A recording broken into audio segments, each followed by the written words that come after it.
What's up, y'all? We out here. You already know what it is. It's your man Qualified. Stood, what up, fools? We out here. ShopTalk. Hey, first time. So man, what are we talking about? Let's get to the shits, man.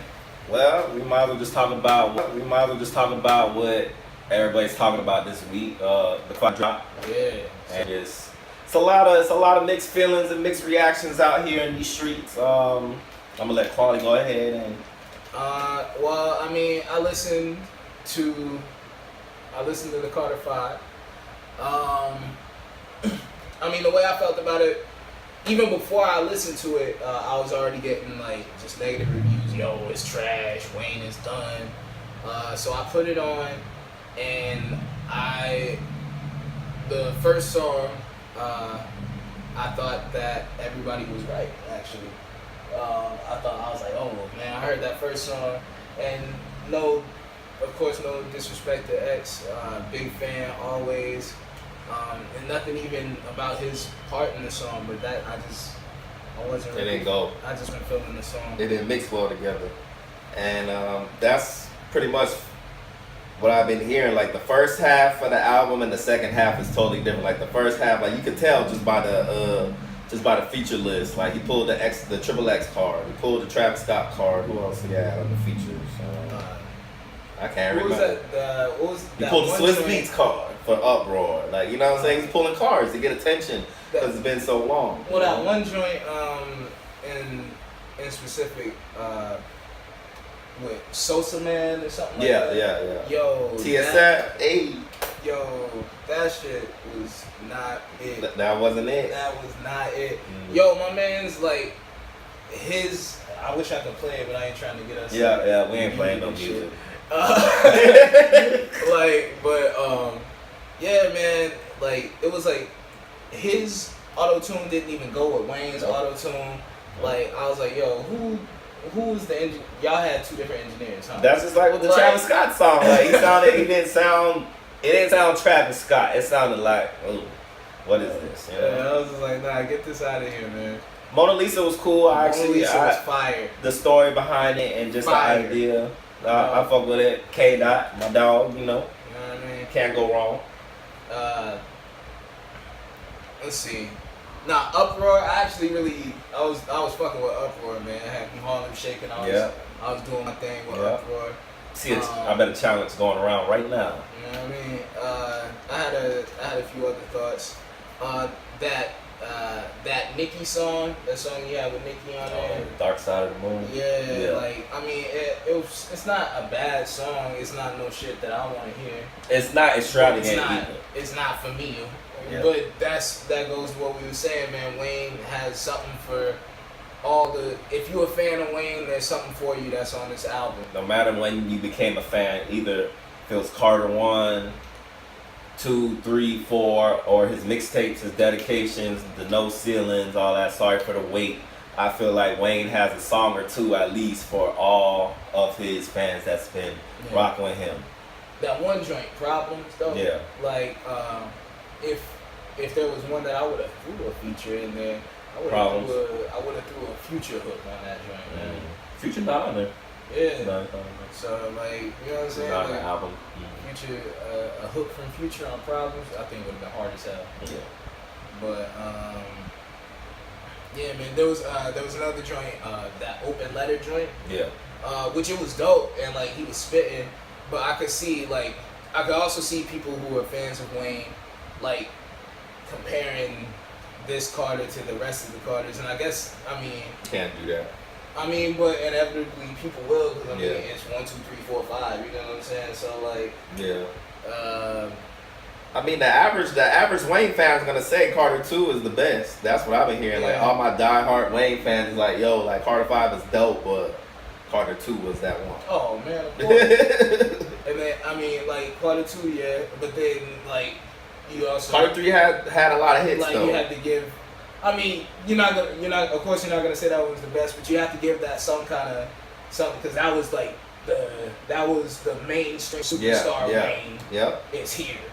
Album. So I guess this, now this is where we go from talking about the Carter 5 into just Wayne's legacy when Wayne was on top. Best rapper alive, Wayne. 140 songs on the radio at one time. All them damn features. Everybody needed A Wayne hook. Either it was just a hook or something. a verse. Mm-hmm. And him remixing when he went through that year or two of just remixing all the hot songs. Yeah, and doing it better than the original song. No ceilings, bro. Ooh, no yeah, ceilings. you know what I mean? Or the drought mixtape. Yep, drought. Yep, that too. Oof. So that whole run that Wayne was on, like, can we compare? Like, what other runs in hip hop, like, I mean, I guess, how far can we go back? I would only go back as far as, like, the runs that I can remember actually. That we actually was. Like, I was hearing the music that we was either in middle school or high school for. Yeah. You know what I'm saying? Like, so who, like, because I could even go back to DMX. Like, when he first burst on the scene, like, 98, 99, like, those years in DMX, and then even with Eminem.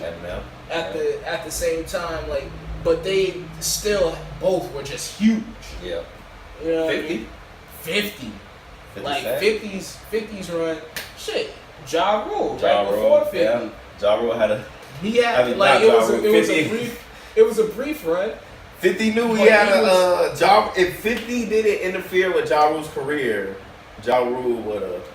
We just kind of looked at Ja Rule as a cornball, even though he was dropping all these hits. You know what I'm saying? Well, honestly, like, before 50 started pointing out, like, all we didn't that, care. Like, yeah, Ja Rule was cool. Like, and he still got hits. Like them songs still go hard. Like, yeah, them joints with J Lo, the joints with Ashanti. Like, I was like, all right, cool. They do. And then it wasn't until 50 Cent came out. I was like, yo, they a damn pop group. I was like, shit.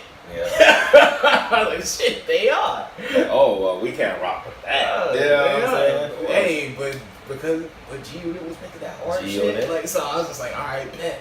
Like, 50 was just killing shit, all of that, and it was fire. So I was just like, yeah, I'm rolling with 50 on this. Like, it's kind of. I'm trying to think who else had a run. Would you consider, like, because T.I. was doing things. Oh. Like, how would you consider T.I.'s run? Because I wouldn't. Would you ever say that T.I. was like I would say that he was hot, pause, at, like, for a while, but would you say that T.I. was ever considered, like, the top dude? Like, mainstream runs, like, you hear them on the radio, whether it be their own song or they're featured on somebody's songs. That's what we're talking about. T.I. on the radio will probably have to be urban legend. But he'll always make sure to have a song in rotation on the radio, though. Yeah, like, there was always something out there. Have whatever you like when that was his pop shit. You know what I'm saying? Like, that shit was on the radio. But again, if we're talking about runs where T.I. Even before that, the hey, let's get away. Yeah. Let's get away. Yeah. But see, that's still trap music and urban legend. Yeah. If we want to go, further into his catalog, he always has the streets hot. Like, even now, he dropped a few singles. Like, the streets is buzzing. But if we talking about where everywhere you go, well, we're in Hawaii, so you go to the club right now, they gonna play Bring 'Em Out. Yeah. You go to a party, they gonna play Bring 'Em Out. So that's the streets. You know what I'm saying? The streets still gonna fuck with him. Jeezy had a nice little run. Oh, okay, yeah. Jeezy was out here. Yeah. Nelly. Yep. Nelly was smashing shit for a minute. Can't deny Nelly. He just did a show out here. Yep. Yeah, he was out here for a minute. Yep. Nelly. Who else? I mean, we haven't said Drake because his is still happening. Exactly. That's the thing. Currently. Drake is currently still happening. Like, how long has Drake run been? Like damn near 10 years now, right? Yeah. That's crazy. It's Drake's, like, you hate him or love him. Like, it's Drake. You turn on the radio right now, you probably gonna hear something. You gonna hear something. God's playing something. It's on the radio right now. He ain't got off. Like, Hot Life Bling played on the radio for like a whole year? Yeah. He ain't got off the radio since Best I Ever Had, and that still comes on. Drake got the streets and the mainstream, so Gotta give him that. Like, I'm not even mad at him. Ain't no point. Ain't no point in being mad at that. I ain't even mad at him. Like, Who else really have? I mean, I guess Jay-Z had a cool little radio run. Yeah. Well, I mean, yeah. Nah, Jay-Z was always on the radio. He always had something that was on the radio. I remember when Even that joint with that Indian dude. Yeah. Was on the radio. Yeah. Like, I can't even find that song on fucking Apple Radio, but that shit was on the radio. Alright. I was like, yo. Man. I'm over here thinking, like, did I imagine it, nigga? Like, where the fuck is that song? That Mandela effect? That's another thing we could talk about. You know about that shit, the Mandela effect? No. Oh, man. Alright, see? Now this is on the weird side, too. Oh, Mandela effect basically is like a theory where maybe there's like parallel universes. Okay. So, and the reason why they say Mandela is because there are people who, like, from all over the world who have a memory of, like, Nelson Mandela dying in prison, but he didn't. Or at least that's what we see. Yeah. But how could all these People remember this event? And they're not even like related or anything. That's crazy. And then there's like the Bernstein Bears. Mm-hmm. Like if you look it up, it says like Bernstein, but there's people or Bernstein, but there's people who remember Bernstein. Mm-hmm. Like I remember that, but like people remember so much. Yeah. And then there's like been people who like found like old tapes from back then, and it's like, no, see, it says this, and they like, yo, this isn't like a fake. You didn't make this. So it's like, what? But yeah. So anyway, back to the music that y'all love. So Carter 5, I can't even give it a rating because I couldn't get through a lot of the songs. Now, I know I'll be talking mad shit on my Instagram. Y'all think I'm a Wayne hater? No, I actually bought Carter 2 and I have the CD still. So I don't know what y'all talking about. I never said I hated him. I just feel like it's 2018 and that's just not what I want to hear right now. I used to hate Wayne at the beginning of his dominant run and through like Carter 3 when just Carter 3 was on the radio plus his features. Yeah. I hated it. It was just too much Wayne, so I understand when people say I hate him because you just hear him all the time. So it's kind of like I just hated him, but in time I was able to like when that cooled down. Yeah. I was able to just like appreciate like, yo, this motherfucker really is clever and he's funny. He is clever. See, and then don't nobody never doubt his ability. Yes, he's gonna hit you with some clever punchlines that you might have to look up. Like what is he talking about? And then I was able to go back and just appreciate everything. And I've been converted into a huge Wayne fan. So like from that perspective, like I was glad that there's some new Wayne to listen to. Right. Just like a lot of his diehard fans are. I know a lot of people is like, yo, we've been waiting for it. But it's kind of like if Dr. Dre went on Instagram right now and said, Detox coming out tomorrow. I'm not going to be excited about it. I'm just not. But Dr. Dre is a legend. It's just like, bro, like, it's kind of too late. Yeah. I'm going to listen. I'm going to still listen to it, but I'm not going to be excited like I was if he would have said that in high school. Oh, bro. You feel me? Like, that's just how I feel about it. Cancel whatever was going on. So much new music and so much different artists and so much. It's just, we have way more options now. That's a good and a bad thing, but that's just where we at.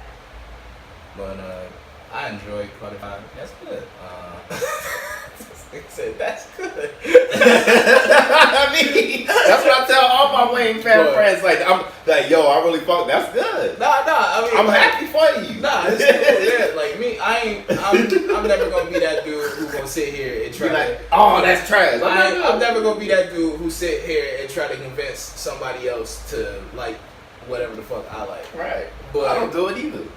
I might argue with other rappers just because that's shit that rappers do. That's what y'all do. But like, that's just like Eminem. Like, we'll stay on Eminem. I'll stay on Eminem for a second. Like when the Rap Devil joint dropped, and people was mad because I said it was a better song than Kill Shot. hey, it was more entertaining. He had a hook. It was funny. He said he's sick and tired of them sweatsuits. Let's talk about it. I said, let's talk about it. Hey, And we could blame Drake for making diss songs fun and playable in the club. And if it's not that, then we kind of be like, because back to back, they was playing that in the song. It's not a world tour, or a girls tour. Fact or fiction, I don't care, but I'm hyped. He could have said anything. I would have been like, hey. Hey, shit. I mean, It's funny. It's jokes. Like, at the end of the day, man, like, with the Eminem shit and MGK, like, if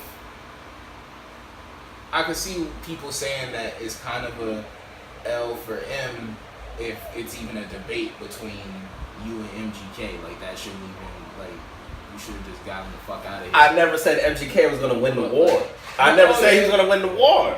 We all know who's going to win the war if it wouldn't have to be a war. Even, like, with the, like, it shouldn't even, people shouldn't even be saying that, you know what I mean? Like, Right, but if you're going to ask me what song do I like better, I barely listened to Kill Shot the first time. I'm not going to play it again.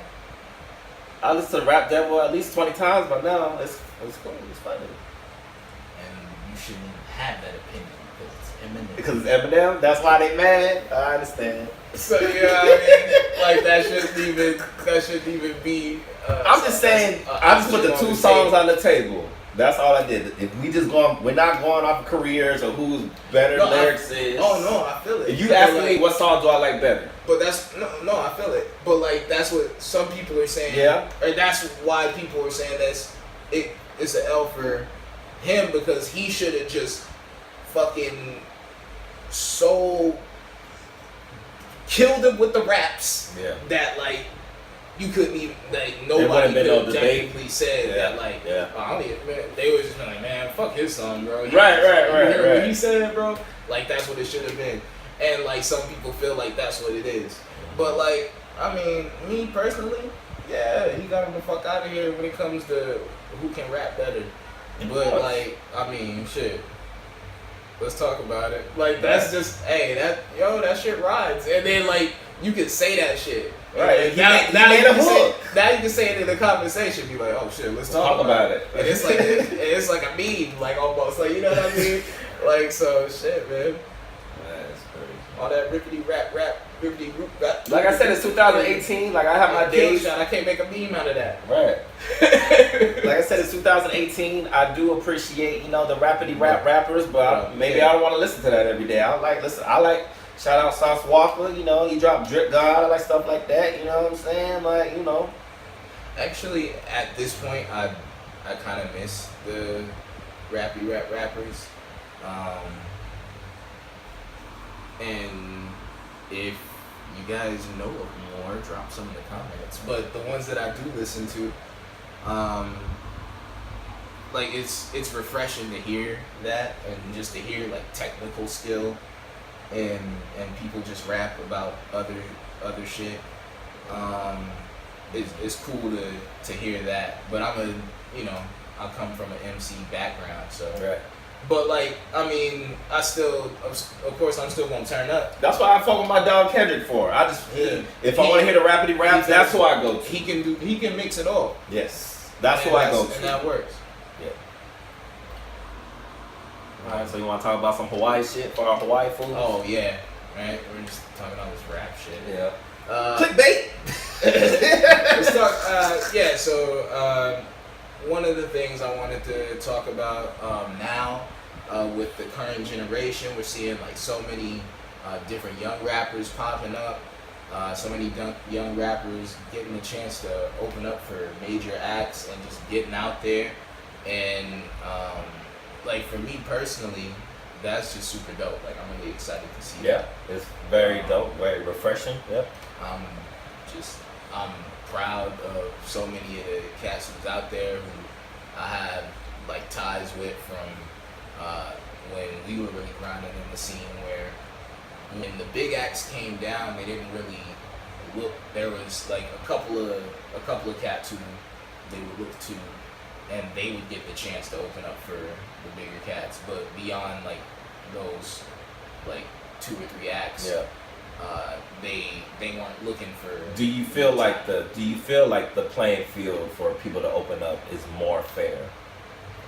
Oh, definitely. There's now definitely that you have way more of a chance, and it seems like these promoters are way more open to working with local talent than promoters were in the past, or whoever were the gatekeepers in those positions at that time. Like when me and my crew was coming up, like when Ill Hill was coming up, they called us the high school rappers. Right. Like because Christian was still in high school, young Roxa, or he had just graduated basically, but we were like basically the youngest cats, like trying to break into the scene. And at first there were people who didn't really believe in us.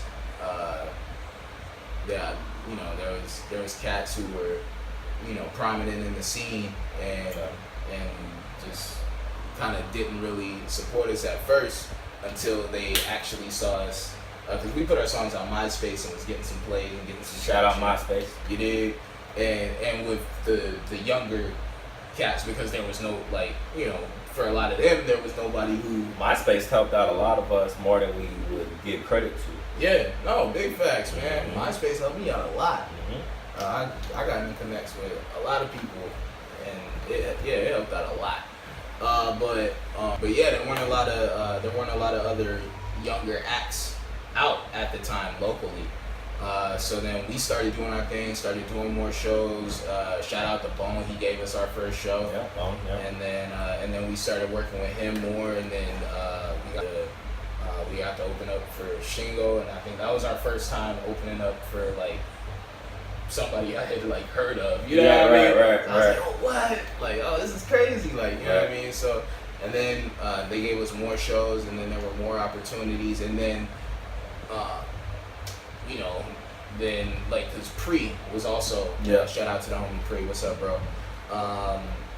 He was on MySpace and he was popping. And then we finally actually met in person. It was at this. We both went to.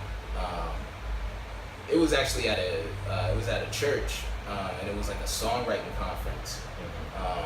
And they were also talking about the business. So we bumped into each other there. He's like, "Yo, you qualified?" I was like, "Yeah, you pre-writing?" He's like, "Yeah." I was like, "Oh, okay, cool."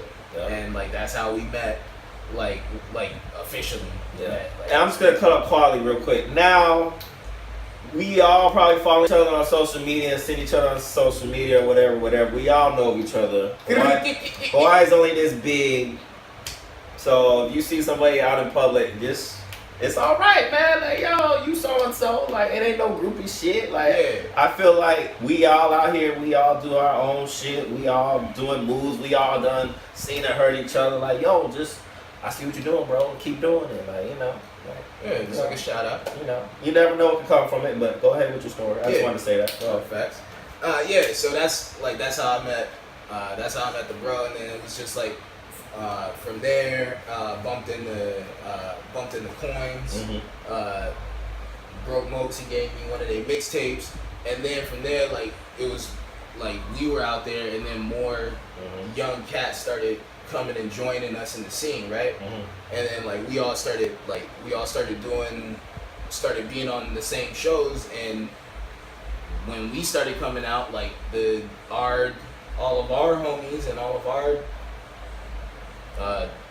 the people that we was connected to started coming out, and more young people started hitting the shows, and then people started seeing oh wow, there's a new generation. Yeah.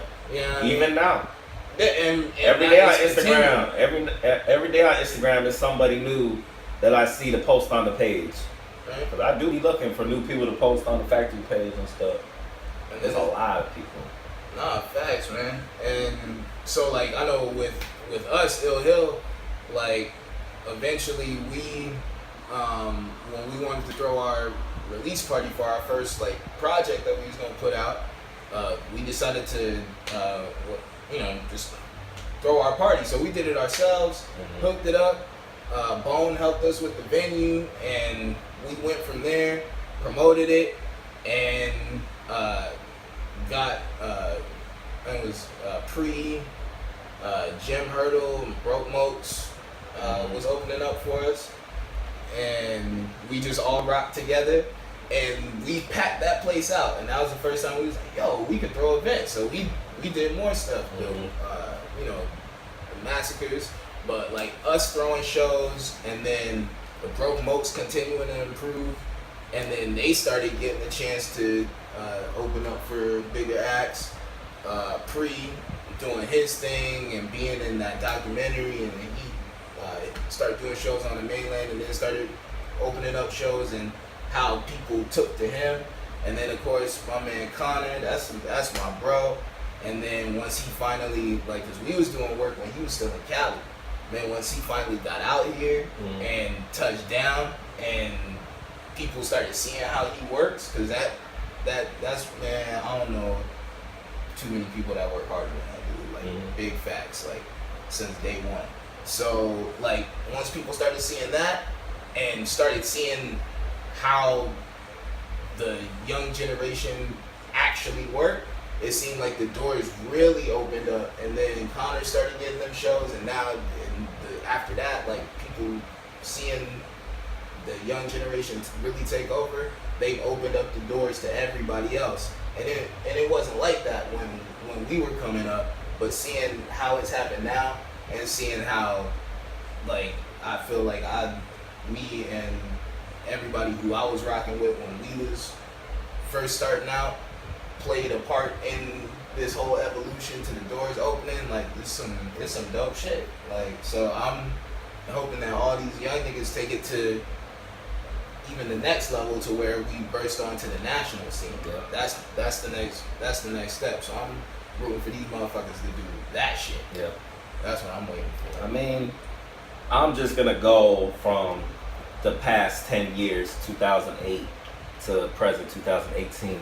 There's been a lot of growth, there's been a lot of changes, and I feel like a lot of people, I'm talking about artists, I feel like a lot of artists on the scene are doing a good job of keeping up with the changes. Just, you know, I feel like there's certain things we need to work, us as the older generation, like we should, or just, I don't know, say reach out like, yo, youngin', like, I don't have to be like that, but just kind of be more just open to the younger generation. Like, I be hearing a lot of older heads kind of complain like, oh, these youngins don't know what I did, or, you know, what I've done. Like, okay, first and foremost, like, talking about the past all the time is not really good. Like, no one is discrediting, like, what Osna and the IAs and the Moxes, like, a lot of people don't even remember Mox being on American Idol because, you know what I'm saying? Like, they wasn't around for it. You know what I'm saying? Like there's a lot of people that's still currently in the scene that done a lot and even contributed to, you know, a lot of these opportunities, like opening up for these shows, you know, that we're talking about.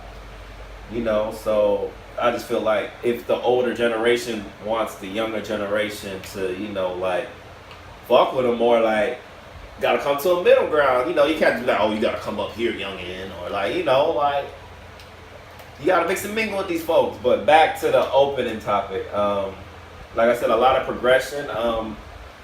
I know there's, you know, certain promotion companies or promoters that charge a fee to open up. And, you know, I'm trying to look at the bigger picture. I understand both sides. Mm-hmm. I understand the artist and the creator not wanting to pay to open up. But I also understand you don't know what this promoter did just to get this artist down here. You know what I'm saying? Like, you don't know the bag that they threw, and they giving a platform. So I understand both sides. Am I saying it's wrong? Is it right? Should artists be on Instagram posting, oh, all my homies, I need you to post this flyer so I can open up for this show? Like, am I saying it's wrong or right? I don't have an answer. Why? Because I'm business minded myself and I'm a creator at the same time. So it's like, shit, I get both sides. But for the artists, I feel like that complain about having to open up for other, you know, for these big artists, throw your own shows then. That same money that you would give to the promoter to open up, you can do your own show, easy. if that's really your complaint, that you know, you don't want to spend that bread. Well, I mean, we all know this music, any business, it takes money to make money. That's, I don't know. Yeah. And I don't know any other way to say it. And if some artists feel like they don't have to invest in themselves to open up, that's great. You know why? Because they have another plan. Some artists, all they know is I need to open up for people to get seen. Okay, well, if that's how you feel, do what you need to do. You know what I'm saying? That's how I feel about it at the end of the day. Because your favorite rapper that you listen to now, you don't know, unless you did your research on them, you don't know what they did. You know what I'm saying? To get to where they at. Like, we all know the story of Big Sean. He camped out at the radio station. He rapped in front of Kanye. And facts. You know what I'm saying? He did what he had to do. You know what I'm saying? So, just be thankful for the opportunities that's here now. Because, and another thing, if you're not making opportunities, you really can't complain. If you're not making opportunities for yourself and you just waiting for somebody else to make an opportunity, you really can't complain. Like, you should just be, because in 2008, like big facts, like me personally, and then we can start to wrap it up. Yeah. Me personally, man, like that's one thing I started doing was I like Ill Hill. It started with Ill Hill. We was just like, man, shit. We don't get a chance to do some of this other shit, so you gotta give yourself a chance. Let's just make it happen. Let's throw our own show and sell it out. Yeah. And we did. And that takes work though. So it does. You gotta grind. And that's another thing that artists really don't get. Like, okay, you're paying to open up, but like I said, you can take that money and throw your own show, but because this promoter is bringing out a bigger name artist, you already know there's going to be a couple hundred in there. If you're throwing a show, you really don't know who coming to your show. So you're paying for the exposure. You're paying for this crowd of people that you can maybe possibly, you know, turn into some fans if you show your ass. You know what I'm saying? And you go hard. So, you know, it's give or take. The world is give or take. Yeah. So if you ain't out here making opportunities for yourself, you're gonna pay somebody else for an opportunity. That's just how. Don't complain about nothing happening for you if you ain't doing nothing to make it happen for you. And I understand a lot of artists just want to create and make music and do all that, but you gotta do it all. If you ain't got a manager, if you ain't got a team, if you ain't got a business person, you ain't got somebody managing all your shit, then guess what? You gotta make the music, and then you gotta go out here and hit the pavement and grind. Like, that's the only way. So either get you somebody to handle all that shit, or you start handling all that shit. Artists, I want to encourage y'all artists that's out here trying to make it in the music thing. Research the game that you're in. Research it, like plain and simple. We're gonna save it for another shop talk, but you did. Y'all artists out here in Hawaii, y'all got way more opportunities than, like I said, we just was talking about from 08 to now 2018. We only talk about 10 years, and there's so much more opportunities. That's what it is, man. It's Quali, it's Stood, and we closing up shop. Shop Talk. Until next time.